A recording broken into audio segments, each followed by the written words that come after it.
জামাতে ইসলামী হলো ইসলামী সংগঠন, তাই না? আর ইসলামী সংগঠন ইসলাম মেনে চলবে, এটাই স্বাভাবিক।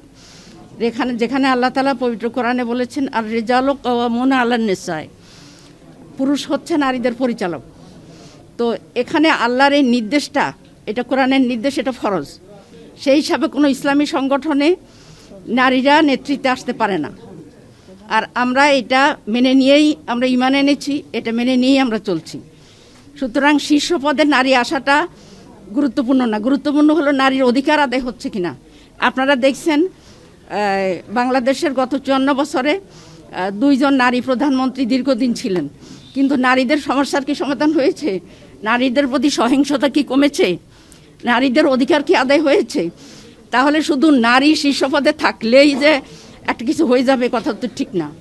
বরং নারী হোক আর পুরুষ হোক, যিনি মানবিক হবেন এবং মানবিক মর্যাদা দিবেন নারীদের পুরুষদের সবাইকে, আমরা এই ধরনের নেতৃত্ব চাই। এই জন্য শীর্ষ পদে আমরা আসাটা জরুরি মনে করি না।